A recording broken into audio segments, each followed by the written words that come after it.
وبركاته. إلى حضرة النبي المصطفى صلى الله عليه وسلم وإلى أزواجه وذريته وإلى أصحابه وإلى التابعين وإلى التابع التابعين وإلى العلماء والنقباء والنجباء وإلى أولياء الصالحين وإلى آبائنا وأمهاتنا وإلى المسلمين والمسلمات والمؤمنين والمؤمنات، وخصوصا إلى شيخنا أبو حامد محمد بن محمد الغزالي رحمه الله تعالى بسير الفاتحة.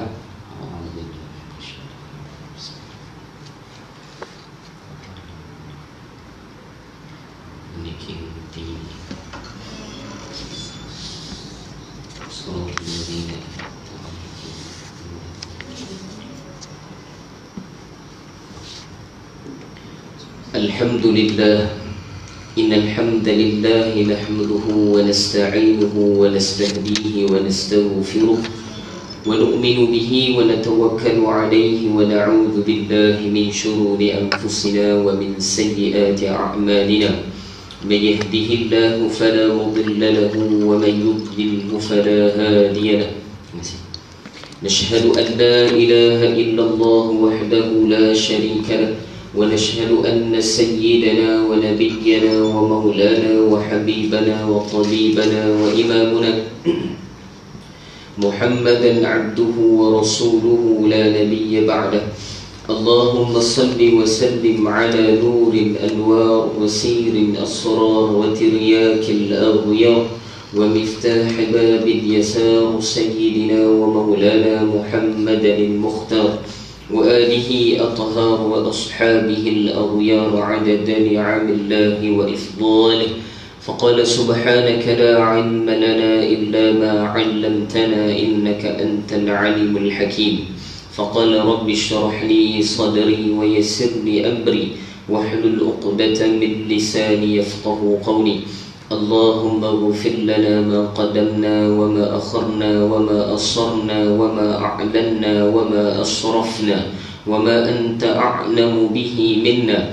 أنت مقدم وأنت مؤخر، لا إله إلا أنت يا مقلب القلوب ثبت قلوبنا على دينك وعلى طاعتك. سبحانك إنا كنا من الظالمين، ولا حول ولا قوة إلا بالله العلي العظيم. أما بعد، أصحاب الفضيلة, para alim ulama, para asatidzah yang saya muliakan, tuan pengurusi kita, seterusnya barisan imam ada ni, dan Bilal, muslimin muslimat, jawatan kuasa madrasah Raudah, seterusnya muslimin muslimat yang dirahmati Allah Subhanahu wa taala. Tak lupa saya pada ni dalam Facebook Live ni, dah biasa dah sebulan pakai Facebook Live ni kan, tengok muka sendiri.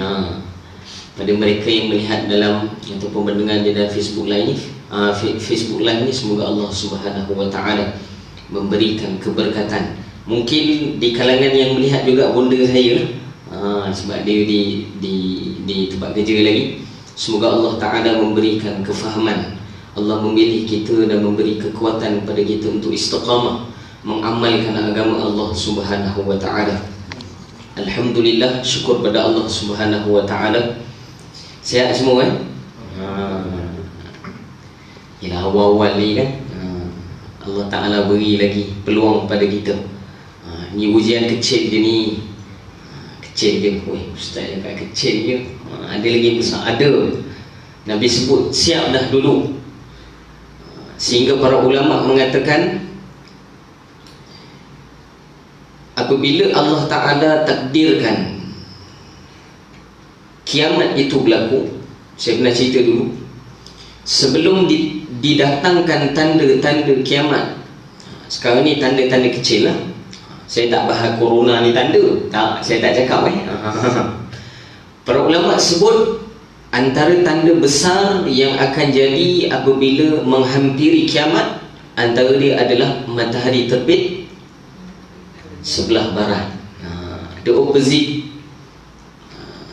berbezanya tempat terbit. Ini kita belajar waktu subuh ni, kita masuk dalam kitab kita waktu subuh, kita kena tahu waktu subuh ni waktu apa? Saya pernah cerita sebelum ni, tak saya minggu lepas ada perubahan waktu daripada awal waktu subuh tu. Kalau istilah ilmu falak dipanggil nurus sabah, ingat lagi? Kemudian perpindahan awal itu bergeraknya waktu itu dipanggil nurul bubur, cahaya, ni semua cahaya. Kemudian nurul mu'tarid, jangkauan 3 cahaya sebelum terbitnya matahari. Matahari belum terbit tapi cahaya dia datang, dipanggil dia bayangan matahari. Para ulama sebut di antara awal subuh sehinggalah terbit tulu'us syams, terbitnya matahari, dipanggil kita istilah syuruq, syurukun ataupun syuruq, itu terbit matahari, waktu habisnya waktu subuh. Para ulama mengatakan di antara waktu nurus sabah sehinggalah syuruq itu adalah waktu limpahan rezeki. Kena tahu tu. Allah terbitkan matahari bukan terbit kosong, tak. Tidak ada benda yang Allah datangkan kepada kita tidak ada manfaat bagi kita, tak ada. Para ulama mengatakan kalau kita kaji dan saintifik, pada sudut saintifik, apa manfaat matahari ini? Yang kita paling ingat, dia adalah antara punca berlakunya fotosintesis. Betul? Nak lahirkan buah-buahan yang ada pada tumbuh-tumbuhan. Bukan tu sahaja, para ulama mengatakan adanya haiwan-haiwan yang perlu kepada cahaya awal matahari.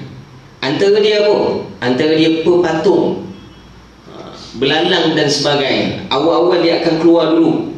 Sebab tu ulama-ulama dulu kalau dia nak melihat musibah, nak datang pada satu tempat, dia akan lihat perpindahan makhluk-makhluk kecil ni dulu. Bila datang satu tempat, dia hilang daripada sini, dia berhijrah tempat lain, ada tanda. Ada tanda yang Allah Ta'ala nak tunjuk, hin Allah bagi pada kita. Jadi para ulama mengatakan terbitnya matahari bukan sahaja manfaat untuk makhluk lain, termasuklah manfaat untuk kita.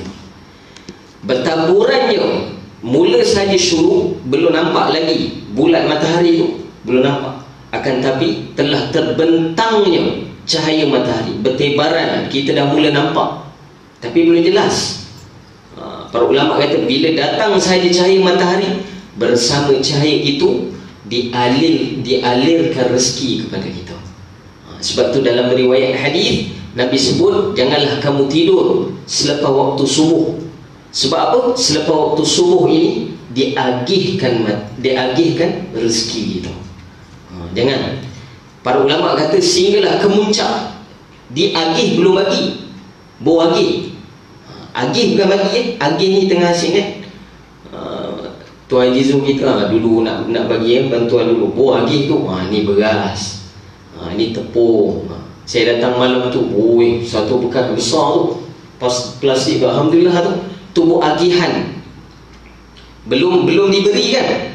Para ulama kata kemuncak diberikan rezeki itu bila terbit waktu duha.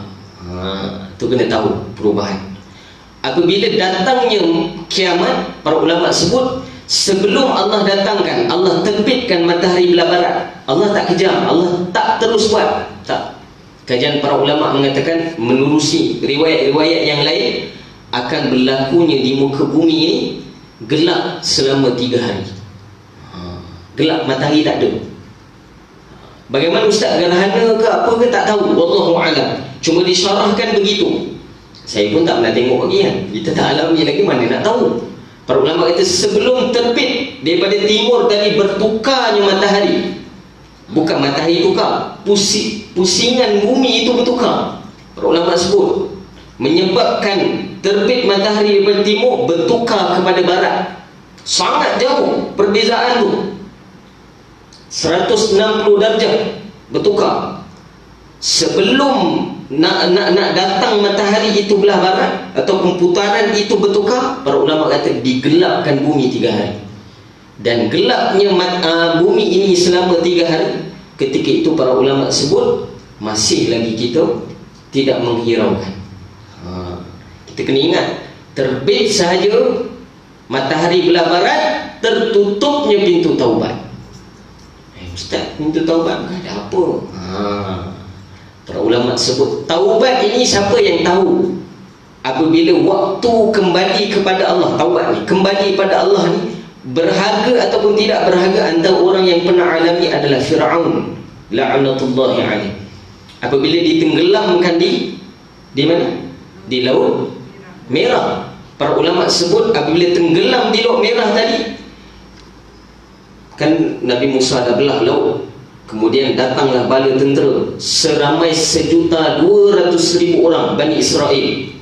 Para ulama ni dalam kajian Syekh Yusuf Al-Dahlawi rahimahullahu ta'ala di dalam kitab Hayatus Sahabah juga ditahqiqkan antara ulama dia adalah Mufti Zainal Abidin rahimahullahu ta'ala. Tentera yang mengikuti Nabi Musa AS ketika itu hanya 600,000 orang. Ramai. Yang lintas Laut Merah bukan seorang Nabi Musa, tak, bersama 600,000 Bani Israel, dikejar oleh 1,200,000 tentera Firaun bersama dengan Firaun. Bila dia bergerak, lepas sahaja pengikut Nabi Musa AS sampai ke satu kawasan berhadapan pada Laut Merah tadi, maka berjalanlah Firaun. Ketika dikembalikan balik, para ulama kata diketuk laut tadi, membelahkan 12 lorong. Bukan satu lorong, 12 lorong. Boleh dibagi 6 gantung itu kepada berapa bahagian, lalu setiap lorong. Dan para ulama kata lorong yang dibuat oleh Allah Ta'ala boleh lihat sebelah, sebab air kan, boleh lihat sebelah macam cermin. Oh ya, ni lagi, semua lagi 12. Kemudian bila datang bala tentera, para ulama sebut 12 dibuat bukan untuk Bani Israel, tak, untuk 1,200,000 tentera Firaun, supaya setiap daripada belahan-belahan laut ni adanya kubur dia. Hebatnya Allah Ta'ala buat belah 12 lorong, setiap satu lorong 100,000 orang. Dapat? Jelas? Bila ditenggelamkan, para ulama kata di pertengahan Laut Merah itu adalah Fir'aun. Ketika itu dia melihat kebesaran Allah Subhanahu wa ta'ala. Ini terbit di dalam hati dia untuk beriman kepada Tuhan Nabi Musa dan Harun. Dan ketika itu para ulama kata kerana terlampau banyak air yang masuk, ada pandangan mengatakan Jibril AS memasukkan lumpur itu ke dalam mulut Fir'aun ketika itu, masukkan, tak nak bagi dia mengucap, punya marah malaikat kat dia, tak nak bagi dia mengucap. Ini pandangan ulama. Ada pandangan yang lain mengatakan dia lemas waktu itu sampai ke tenggorokannya, menyebabkan dia tak mampu untuk mengata, melafazkan, tak mampu. Kan kena takril bil lisan, kan, kena ikrar dengan lisan, tasdiq fi qalb, kena membenarkan dengan hati, kemudian kena praktikal dengan perbuatan, barulah nama iman. Para ulama sebut bila disebut, dia nak sebut saja tak mampu, terus meninggal, mati. Para ulama sebut Fir'aun tahu nilai taubat itu bagaimana. Fir'aun layak lah. Dia ni kalau dalam kajian kalau melihat pada hukum adat, para ulama sebut Fir'aun ini selama hampir 40 tahun tak pernah sakit. 40 tahun tak pernah sakit. Ada pandangan juga guru saya cakap 40 tahun tak pernah buang air besar. Penyakit tu ustaz? Tak, kerana cernanya makanan dia cantik, serat yang dimakan oleh dia cantik. Hebat tak hebat dia ni. Sebab tu dia boleh mengaku ana rabbukumul a'la, aku ni Tuhan kamu yang maha tinggi. Allah rakam dekat dalam Quran. Kemudian apabila dia nak tarik nyawa dia nak masuk ke dalam agama Islam ketika itu, yakni agama Nabi Musa dan Nabi Harun. Kemudian para ulama sebut tidak diizinkan oleh Allah Subhanahu wa ta'ala. Begitulah kita besok. Para ulama sebut bila terbit sahaja belah barat, gelap sahaja bumi ini selama 3 hari, orang tak kisah. Sebab apa? Dia kata ini fenomena alam. Ini fenomena alam. Bila hari keempat terbit saja matahari belah barat, ketika itulah barulah kita semua akan berbondong-bondong datang ke rumah Allah Subhanahu wa ta'ala, dan ketika itu tidak diterima satu pun taubat daripada kita. Wa na'udzubillah min dzalik. Kita kena doa dengan Allah Ta'ala supaya bukan kita, kalau kita tak alami, bukan keturunan kita yang alami perkara tadi. Kena takut. Ustaz, kalau keturunan saya apa kena mengenai dengan saya? Biarlah dia. Dan dia dengan amal dia tak, dia akan berkaitan. Dapat semua? Habis. Qala musannif rahimahullahu ta'ala nafa'ana bihi wa bi'ulumihi fid darain amin. Illa an qala. Ingat lagi, alhamdulillah. Sampai pada muka surat 42, betul tak gerak-gerak gitu ni ustaz, 42 je. Biasalah kodok 3 bulan setengah. Kodok tu nak cakap ke 3 bulan setengah. Biasalah. Dah lah sampai isyak je. Semalam dah keluar begitu dah kan. Boleh lebih sikit lah, tapi saya tak lebih. Tak nak terkejut. Boleh Yelah ustaz, kan pukul 11 agak. Sampai kepada dan apabila engkau selesai, betul? Yang tu kan? Kita mula sebelah lah, 41 boleh? Surat 41. Dan apabila engkau mendengar iqamat, maka jawablah dengan seumpama yang diucapkan oleh muadzin. Muadzin apa? Juru azan. Juru azan bukan Bilal. Bilal ni nama sahabat. Tukang azan nama muadzin. Tapi ustaz, saya nak panggil Bilal, suka hati saya lah. Boleh, tak ada salah. Para ulama mengatakan hebatnya Bilal sehingga kerja dia pun dinamakan nama dia. Hebat Bilal radhiyallahu anhu. Dapat semua, kita dah bahas panjang dah bab azan ni. Betul? Sangat panjang bab azan. Sebenarnya itu baru boleh kata suku juzuk daripada syarahan azan yang sebenar. Banyak lagi rahsia yang Allah Ta'ala letak dalam naungan azan. Banyak. Sehingga kita dah sebut dah banyak benda. Sehingga kita lahir pun kita akan dikemundangkan azan dulu sebelum kita dipersiapkan. Lahir saja terus azan. Itu sunnah baginda Nabi SAW.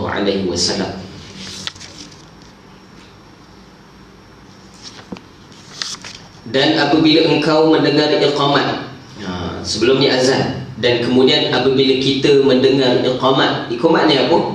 Apabila hendak mendirikan solat. Iqamat ini perlu ke ustaz? Kalau tak azan boleh tak si iqamat? Boleh, mendapat pahala. Satu orang yang para ulama bahagikan, mereka yang azan dia akan dapat pahala penuh, mereka yang iqamat dia dapat pahala separuh. Sebab tu para ulama terdahulu mereka buat asing. Mereka yang azan iqamat orang lain. Dia buat macam tu. Mana-mana boleh, jangan mengaduh pula. Sudah ustaz cakap seorang dah ada tukar azan, dah kena ada tukar iqamat pula. Mana-mana boleh. Dan iqamat ni para ulama kata sunnah. Bila kita nak mendirikan solat, maka iqamatlah kita dapat pahala sunnah. Walaupun semayang seorang kat rumah, iqamatlah. Kalau boleh azan, takut orang datang semayang kat rumah aja. Iqamat je lah, cukuplah iqamat. Maka para ulama sebut, apabila dilafazkan iqamat, maka jawablah dengan seumpama yang diucapkan muadzin. Maksud dia apa? Macam mana kita jawab di dalam azan, macam itulah kita jawab di dalam iqamat. Para ulama sebut kebanyakan daripada kita alert apabila azan. Iqamat kita tak alert dah. Kita tak alert dah. Waktu tu nak siap dan sebagainya. Padahal para ulama kata di antara dua waktu ini kedua-duanya makbuliyat. Hadis jelas di antara azan dan iqamat doa kita makbul. Maksud doa makbul ni apa? Apa maksud doa makbul ni? Dibuka pintu langit. Pintu langit tu terbuka. Macam mana kita nak faham pintu langit terbuka? Maksud dia apa? Diterima semua amalan waktu itu. Kenapa kita dalam kehidupan kita ni susah? Sebab kita tak tahu waktu bila Allah makbulkan. Kita dengan orang, kalau kita jumpa orang besar, boleh ke kita datang pukul 12 malam? Mahdir, saya nak hantar proposal saya ni, tolonglah saya. Nak buat begitu, begini. Agak-agak diterima. Dia hedik kita lagi. Halau keluar lah. Panggil bodyguard semua. Ni halau keluar ni, tak guna punya orang ni, tak tahu waktu. Itu buat manusia. Kalau dengan Allah, sama. Para ulama kata macam mana adab kita dengan manusia, lebih lagi kena adab kita dengan Allah Subhanahu wa ta'ala. Banyak waktu makbuliyat.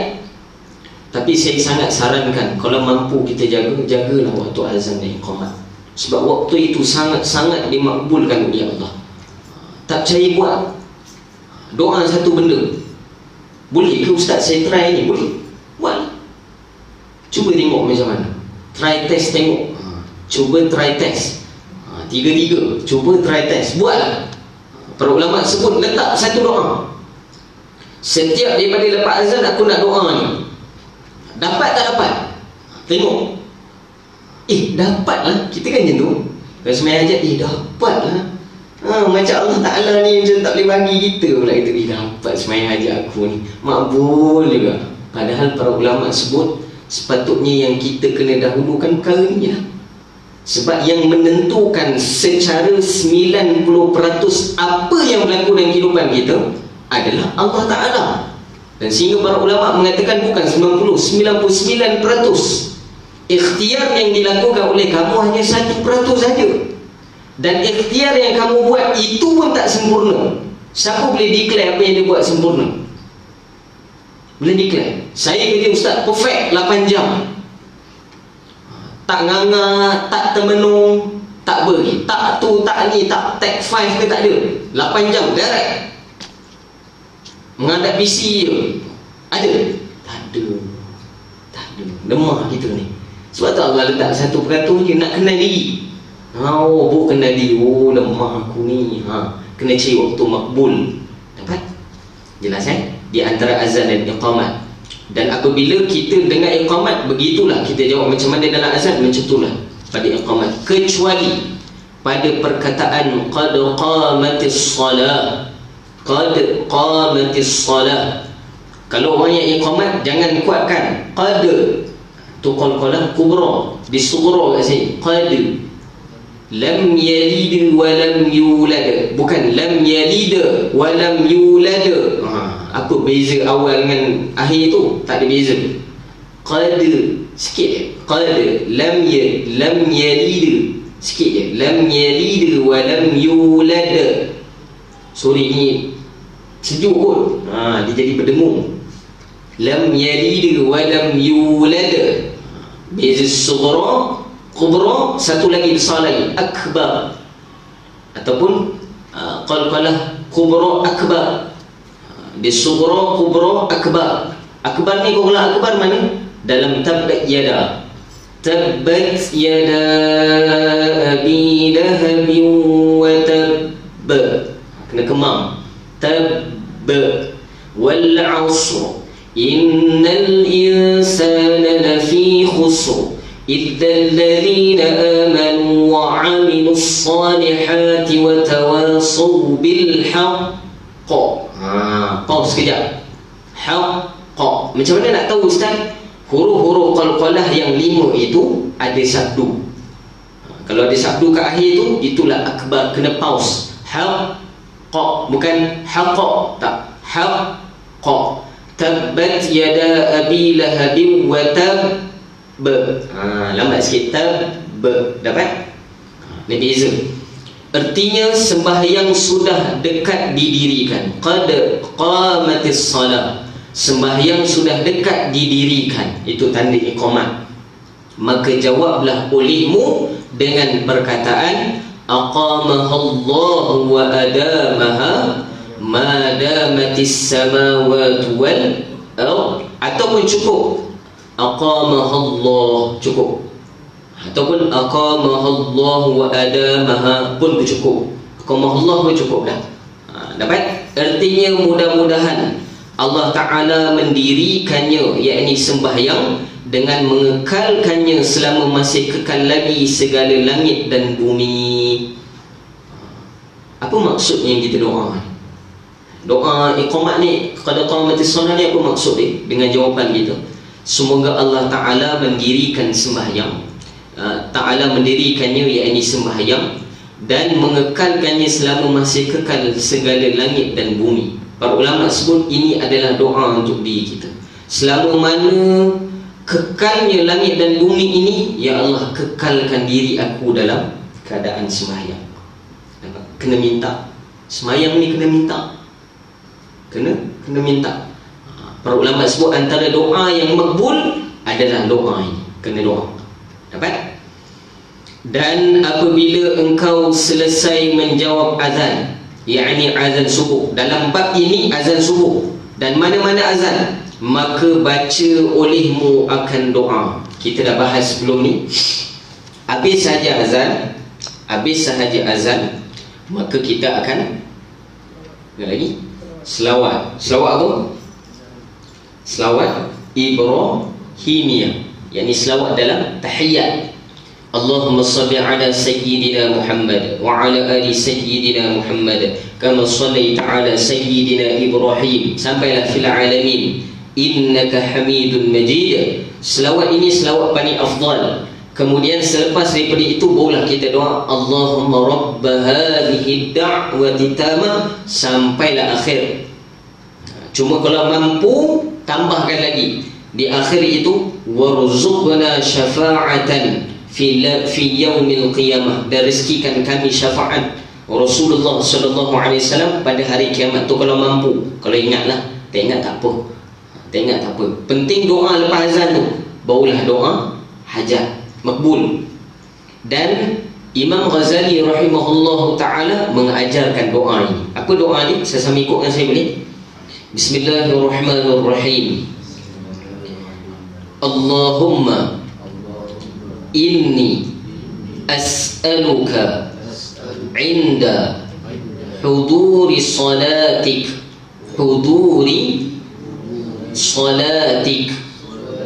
wa aswati du'atik wa idbari laylik wa ikbali naharik an tu'tiya Muhammada. Kenapa ada nun kecil di situ Ustaz? Sebab tanwin bertemu dengan hamzah wasal. Alif lam al-wasilah itu, wasilah itu kalau ikut tulisan yang betul ni tadi, dia ada sad kecil, tu dipanggil hamzah wasal. Bila tanwin bertemu dengan hamzah wasal, kita panggil dia nun wasal. Ada nun kecil kat bawah. Dapat? Ada nun kecil dekat bawah. Sebab tu dia jadi Muhammadanil wasilah. Dapat? Muhammadanil wasilah. Kalau dalam kitab lain dia tak letak nun, dia akan jadi dal tadi ada tanwin baris atas, fathatani ada baris atas, dia akan jadi Muhammadan. Maka para ulama kata bila tanwin bertemu hamzah wasal, ada nun wasal kat situ. Nun wasal ada kecil. Muhammadanil wasilah. Berikut Muhammadanil wasilah. Sad dengan sin lain. Ingat, sad dengan sin lain. Sin senyum, wasilah. Sin wasilah. Dapat? Kalau sad dia tebal, wasilah. Beza kan? Ustaz mulut sama je tapi sebut lain-lain. Itulah macam mana nak ajar tu kan. Sad beginner dia kembung sikit. Wasi kembung. Dia ada beginner, medium dengan hardnya. Dia ada 3. Sad so kembung, so. Yang kedua tak kembung, so. Yang medium, yang paling payah bibir ke dalam, so. Ihdinas sirat. Tu tak payah buat tu, memang payah. Takut tergigit, lihat pula bibir dah, tak boleh sebut dah. Kembung ni cukup. So. Mungkin ada yang Ustaz saya kembung tak kembung sama je Ustaz. Tu tak apalah, nak buat macam mana kan. Dah ada kembung sendiri tu kat pipi, nak buat macam mana. Tak payah kembung pun tak apa. Tapi sad para ulama sebut kena sebut dengan betul. Sad. Dapat? Beza dengan sin mudah saja. Sin apa beza dia? Senyum, sin. Dapat? Sebab tu mula salam dengan sin, tak dengan sad. Assalamualaikum. Mula pandang orang pun kena senyum. Ingat lagi, Assalamualaikum. Kena belajar betul sebab salam ini rukun dalam sembahyang. Dia rukun qauli. Nanti Ustaz Narawi boleh betulkan tu bacaan tu. Kena senyum. Assalamualaikum warahmatullah. Kena senyum baru sampai makhraj dia. Dapat? Jelas Muhammadanil wasilah wal fadilah. Wal fadilah. Macam mana dhat? Sudah Ustaz ni satu-satu tanya dia. Dhat dia mana? Beza dhat dengan dal. Dal mana tempat dal? Lidah kat mana dal? Mana Ustaz? Kat mana? Belakang gigi atas. Betul. Dapat? Kalau dhat mana? Kiri atau kanan? Ni makhraj lisan. Kalau kita mengaji makhraj ada 5. Ni lisan. Dhat. Walau. Beza. Kita dengar pun tahu dah. Kalau orang tu sebut dal, dia jadi walad. Walad do. Dia akan jadi macam tu. Kalau dhat, dia tu masuk walau do. Dapat? Fadilah. Bukan fadilah. Fadilah. Kiri atau kanan? Fadilah. Dapat? Wad darajah ar-rafi'ah wab'athul maqamal mahmud. Laju sangat Ustaz. Wab'athhu al-maqama al-mahmuda alladhi wa'adtahu ya arhamar rahimin. Ini pun doa lepas azan. Cuma para ulama, Imam Ghazali rahimahullahu ta'ala, hebatnya dia dalam ilmu hadis, dia gabungkan banyak hadis. Kita ni lemah. Kita jumpa satu hadis, kita dah nampak orang lain salah dah. Hadis ni Ustaz tak betul. Ni orang ni cakap tak betul. Hadis mengatakan kita. Mana hadis pun tak kena. Hadis tu apa pun tak tahu. Hadis ni hadis lah Ustaz. Habis. Kalau jawab hadis tu hadis, sama lah budak darjah 4, darjah 3 kan. Dulu saya mengajar kafah sama tu. Hadis tu apa? Hadis. Sama. Umur 40-50 pun jawab macam tu. Sama je lah, tak ada peningkatan.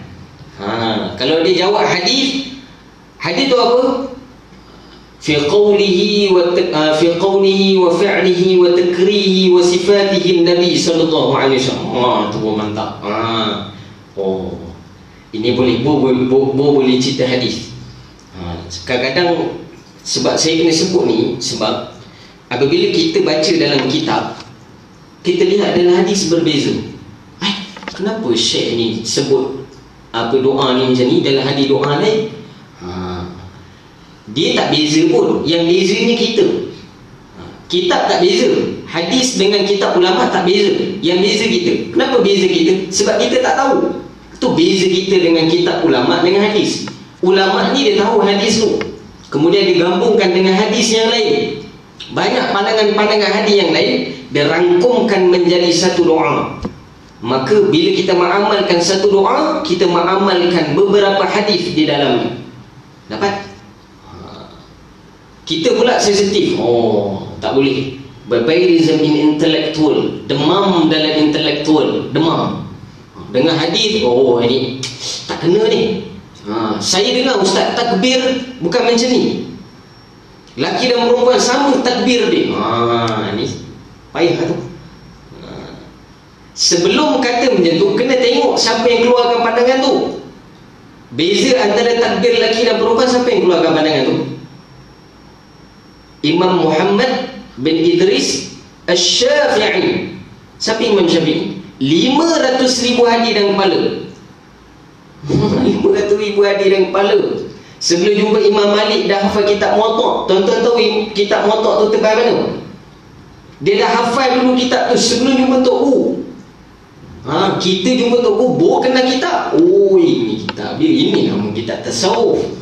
Kalau ungu rupanya kitab tasawuf ni. Dia jumpa kali hijau, ni bukan kitab tasawuf ni. Para ulama sebut ni beza kita dengan ulama. Sama dengan Imam Ghazali. Imam Ghazali kalau orang tak kenal dia boleh kan cakap lebih kurang. Cuba kenal dulu Imam Ghazali satu. Ihya Ulumuddin. Siapa yang boleh tahqiq Ihya Ulumuddin? Muka sebarang-sebarang orang boleh buat. Bidayatul Hidayah ni kitab ni terjemah ni kitab ni. Ada syarah kitab ni. Hidayatus Salikin, nama syarah dia. Karangan Syekh Abdul Samad Al-Falimbani. Tebal ni. Tebal sikit dia benda. Lebih kurang tebal ni lah, tebal kitab ni. Nipis sikit separuh punya tu. Daripada banyak ni, jadi tebal sikit.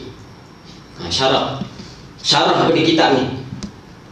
Syarah pada kitab itu pun ada. Ada juga syarah pada kitab itu. Ulama-ulama buat lagi. Imam Ghazali bukan calang orang. Bukan calang orang. Jangan kecilkan ulama-ulama kita. Baru-baru ni sebab banyak sangat orang-orang yang mungkin saya tak tahulah pernah dengar ataupun tidak, mungkin akan dengar orang akan komen tentang Imam Ghazali rahimahullah ta'ala. Tutup mata kita, tutup telinga, jangan dengar. Ni orang tak belajar, kita tahu. Imam Ghazali rahimahullah ta'ala antara ulama yang capai darjat ashabul wujud. Sebab ashabul wujud adalah antara ulama yang di bawah mujtahid mutlak. Dalam kepala dia menghafal 250,000 hadis ke atas. Ni Imam Ghazali. Bukan jalan orang Imam Ghazali. Zaman dia di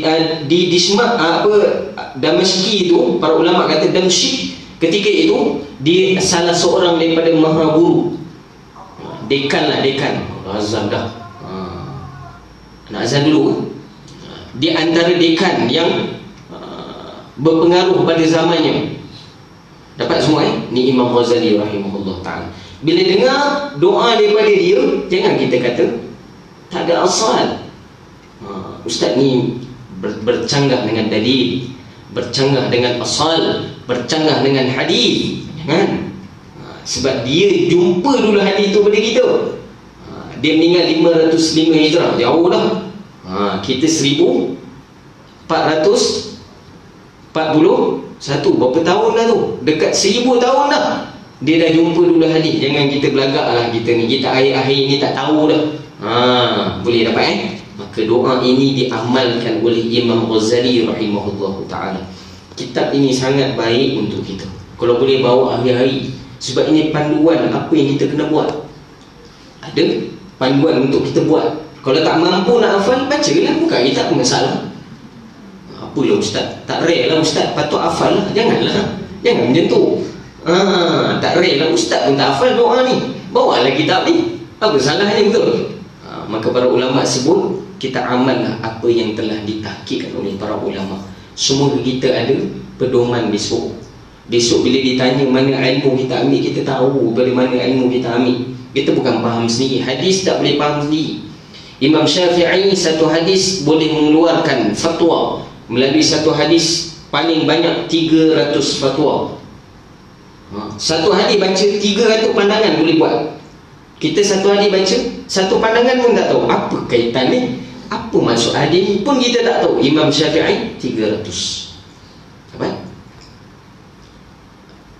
Kan cerita kan tak masuk kitab nanti. Boleh habis. Artinya, ya Allah, aku memohon kepadamu ketika hadir waktu solatmu. Waktu solat ni apa? Maksud dia waktu menghadapmu ini, dan ketika terdengar suara panggilanmu, dan ketika lenyapnya malam dan datangnya siang, supaya engkau memberikan kepada penghulu kami Nabi Muhammad sallallahu alaihi wasallam akan wasilah, yakni kedudukan yang paling tinggi di dalam syurga. Berarti situ dulu. Di dalam doa selepas azan, antara doa yang diwariskan daripada hadis baginda Nabi sallallahu alaihi wasallam adalah doa meminta wasilah. Doa meminta wasilah. Apa dia wasilah ni? Satu kedudukan ataupun satu tempat yang paling tinggi di dalam syurga Firdaus. Ni kena minta. Sebab tak semua orang masuk. Syurga Firdaus adalah syurga paling tinggi. Dan di syurga Aden, macam-macam syurga, betul? Dan di dalam syurga, setiap syurga ada tingkatan dia. Dan di antara syurga yang paling tinggi adalah syurga Firdaus. Ni kena ingat. Di dalam syurga Firdaus ada tingkatan tempat yang paling tinggi, nama dia wasilah. Saya pernah ulang ni dulu ni.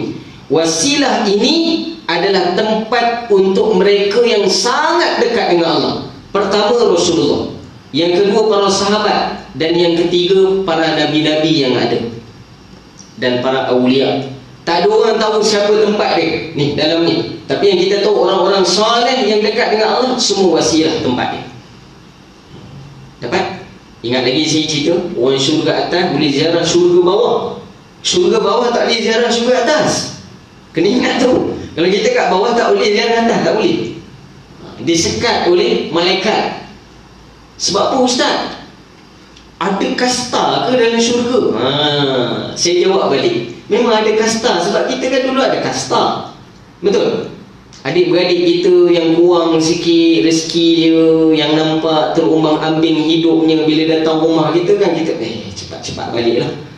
Kalau boleh jangan datang ni, tak? Orang-orang datang rumah kita kan, minta derma, besok kita menyentun. Allah tunjuk balik. Yang kamu buat dulu, kamu rasa kamu ni ada beza dengan orang lain, kerana rezeki kamu saja ada beza, esok kat syurga pun sama. Yang lebih amal dia, macam itulah keadaannya, memang tak boleh naik. Maka sangat rugi. Kat dunia tak apa, sebab kita meninggal. Dan benda tadi boleh diusahakan, tapi dalam syurga tak boleh usaha dah. Boleh usaha tak dalam syurga? Tambah amal, nak tambahlah zikir, boleh? Tak boleh. Para ulama sebut tak boleh.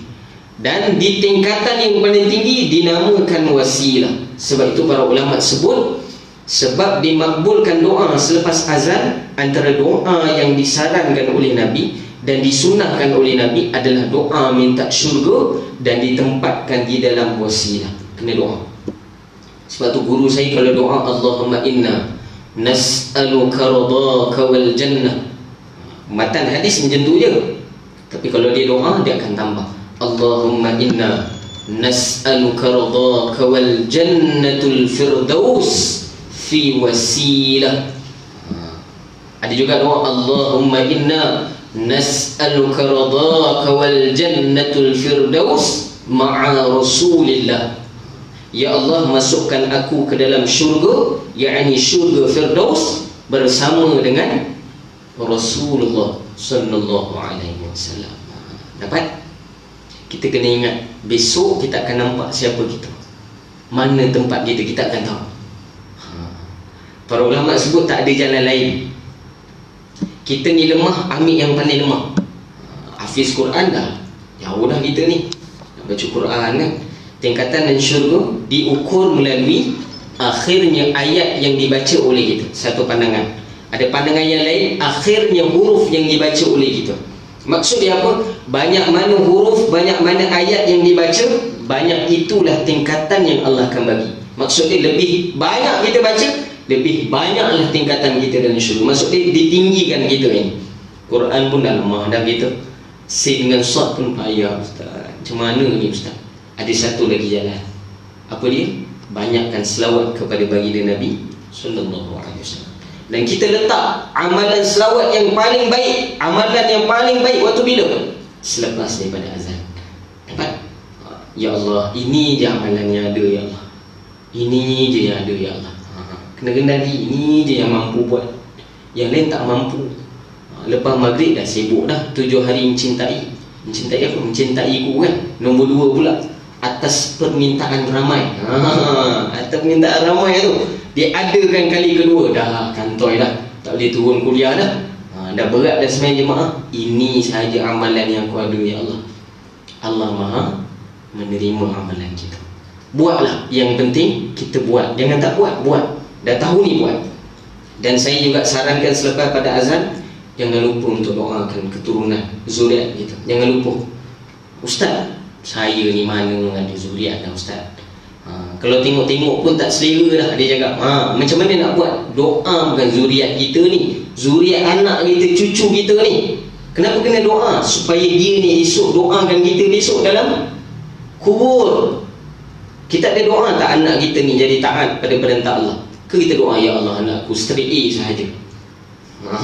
Kita doa yang tu je kan. Ya Allah berjayakanlah dia dalam peperiksaan. Tak salah. Tapi ada yang doa lebih besar. Apa dia? Doa supaya hidup dia dalam ketaatan. Kena doa tu. Ustaz, umur dia dah 40 Ustaz, dia mana nak doa? Doa ni ada had umur ke? Untuk anak ni ada had umur. Walaupun umur dia 70 tahun, boleh doa. Umur kita panjang, katakanlah 100 lebih umur kita, boleh doakan lagi anak, sebab dia boleh memberi manfaat lagi kepada kita. Dapat? Bila ikhtilafin, tidak ada perbezaan. Doa anak tak ada beza pandangan. Kalau ada orang kata beza pandangan ustaz, tak sampai doa anak ni, empuk dia bagi kitab ni. Marah ni, empuk dia bagi kitab. Sebab itu hadis sahih. Walidun salihun yad'ulah. Anak yang saleh yang mendoakannya. Anak yang saleh yang mendoakannya. Ciri-ciri anak saleh apa? Nabi sebut, doakan mak ayah ni. Itu saleh yang awal. Bukan saja sembahyang, bukan saja dia puasa, akan tapi dia mendoakan kedua ibu bapa dia. Dan doa ini para ulama juga sebut, pertama dah doa tentang alam akhirat, kedua anak-anak, barulah kita dahulukan doa, barulah kita datangkan doa hajat kita. Dapat? Jelas semua? Wallahu a'lam. Cukuplah, dapatlah tu kan, banyak sikit hari ni. Daripada selalu 2 baris je. Wallahu a'lam. Cukuplah jangan panjang. Dah boleh turun, kan dah naik tak boleh turun dah. Wallahu a'lam. Saya bagi ada 2-3 minit, ada soalan setakat ni. Ya. Kalau kat dalam syurga, kalau amalan isteri tu kurang, adakah kita boleh sama dengan dia? Masya-Allah. Masya-Allah. Isteri saya adilkan dia lah. Ustaz, kalau bagi perempuan, kalau amalan suami saya kurang, adakah dia bersama dengan saya? Ataupun bagi suami, kalau amalan isteri saya kurang, adakah dia bersama dengan saya? Para ulama sebut tetap bersama. Tetap bersama melalui wasilah perkahwinan. Talian perkahwinan, nikah, para ulama sebut dia adalah peramalan sunnah yang terbesar. Mereka yang solat di dalam mawarid hadis baginda Nabi SAW. Hadis ini berbeza pandangan ulama. Ada pandangan mengatakan hadis ini dhaif, tidak mawdu', tidak munkar. Hadis ini dhaif, lemah. Dhaif kena faham. Dhaif bukan dhaif. Dhaif banyak Dia ada dhaif matan, dhaif sanad, dhaif perawi dan sebagainya. Banyak dhaif. Jangan kita ingat dhaif ni lemah aja, tak. Dhaif nak terjemah lemah pun sebenarnya tak boleh. Dapat? Maka hadis ini juga pandangan ulama mengikut pada pandangan-pandangan yang lain. Saya kena cerita dulu hadis ni, sebab kalau tidak nanti orang hentam saya ni. Dapat? Kalau menurut ilmu mustalah hadis, ada pandangan ulama mengatakan sebab ada beberapa sokongan daripada hadis lain, hadis ini boleh naik martabat dia kepada hadis hasan. Ada kalanya dia jadi dhaif li dzatihi. Dhaif ada dua, li ghairihi li dzatihi. Li dzatihi ni pangkat tinggi sikit, dia menghampiri hasan. Hasan pun li dzatihi li ghairihi. Li dzatihi hasan li dzatihi menghampiri sahih. Sahih pun ada li dzatihi li ghairihi. Kalau sahih li dzatihi dia menghampiri pada hadis yang masyhur. Dapat? Tak faham tak apa, dengar aja. Hadis yang Nabi sebut bahawa mereka yang sudah berkahwin, lebih kurang mafhumnya, solat mereka ini lebih baik 70 kali ganda daripada mereka yang tidak berkahwin. Dapat? Melalui walid ini para ulama juga berpandangan bahawa ikatan seorang isteri dan suami itu tetap kekal sampai syurga, walaupun saling kurang menguang kan. Ada yang ni kurang sikit, yang ni kurang sikit. Akan tapi para ulama sebut dalam syurga Allah bagi nikmat itu. Selain pada dalam syurga tak dapat. Maksud dia apa? Di alam kubur asing. Dia kuat amalan dia, yang ni kurang, tetap kena seksa. Azab tuan-tuan ni, bayi yang tak akhir meninggal dunia, orang yang tak akhir meninggal dunia, di dalam beberapa riwayat hadis, dia akan duduk di alam barzakh selama 50,000 tahun akhirat. 50,000 tahun akhirat kali 1000 kali 365. Kemudian alam mahsyar pula, kemudian titian sirat dalam syurga baru jumpa balik. Dapat semua? Para ulama sebut kita akan ada R&R kita sebelum kita masuk syurga. Ada destinasi tempat rehat, yakni di Telaga Kautsar, Haud Nabi, Telaga Nabi. Waktu itulah kita akan menanti-nanti keluarga kita. Kita akan menanti mana isteri aku ni, mana anak aku, mana ayah aku, mana mak aku. Waktu itu kita akan, para ulama sebut daripada alam kubur sampai alam mahsyar tak ada orang cakap. Tak ada orang mampu cakap. Sampai dekat Hud Nabi baru boleh cakap, baru boleh senyum, boleh tanya macam mana, apa khabar, baru boleh tanya. Jelas? Jawapan dia bersama. Akan tapi para ulama sebut walaupun sama, okey lah tu ustaz, kat syurga sama, kurang sikit tak apalah. Para ulama sebut tetap juga diseksa di alam kubur kerana amalan dia, diseksa di alam mahsyar kerana amalan dia, diseksa di titian sirat Allah Subhanahu wa taala di mizan kerana amalan. Tapi di syurga Allah insya-Allah dia akan bersama. Tapi dia kena bersih dulu dari neraka, barulah masuk dalam syurga. Kemudian dipopuskan oleh suami dia, ni adalah isteri saya, atau isteri dipopuskan ni adalah suami saya, wahai Allah, barulah dimasukkan ke dalam syurga untuk bersama. Dan saya nak beritahu yang terakhir, akan tapi kita kalau boleh dekat syurga nanti, para ulama sebut kita nak syurga asing-asing. Semua orang macam tu nanti, sebab dia akan ada kerajaan dia. Ustaz, yang pandangan guru saya dua, Kasyful Ghaibah, suami isteri saja bersama. Selebihnya wallah alam, saya tak pernah masuk syurga, saya tak tahulah tapi ni pandangan ulama. Dua orang ni saja yang bersama. Besok dengan anak tak bersama. Dia tak akan bersama dengan anak. Anak-anak dia ada syurga dia. Apa dia nak semak kat syurga kita? Biarlah kita dengan bini kita je, kan? Para ulama sebut biarlah. Dan para ulama sebut juga bagi kita tidak akan datang lagi zuriat dia dalam syurga untuk menyusahkan diri kita, tak. So menyusahkan diri kita ni dipertanggungjawabkan untuk menjaga dia, tak ada dah. Semua akan asing kecuali suami dan isteri. Banyak-banyak doa. Wallahu ta'ala a'lam. Itu saja insya-Allah. Harap terjawab boleh cukuplah tu Jumaat nanti nak tanya Jumaat. Wallahu a'lam. Bismillahirrahmanirrahim. Alhamdulillah rabbil alamin. Hamdan yuafi ni'amahu wa yukafi'u mazidah. Ya Rabbana lakal hamdu kama yanbaghi li jalali wajhika al-'azim sultanik. Allahumma arina al-haqqa haqqan warzuqna ittiba'ah wa arina al-batila batila warzuqna ijtinabah. Allahumma a'inna 'ala dhikrika wa syukrika wa husni ibadatik. Allahumma rabbana atina fid dunya hasanah wa fil akhirati hasanatan wa qina 'adzaban nar. Subhanallah wa bihamdihi, subhanakallahumma wa bihamdika, nashhadu an la ilaha illa anta, nastaghfiruka wa natubu ilaik, walhamdulillahi rabbil alamin.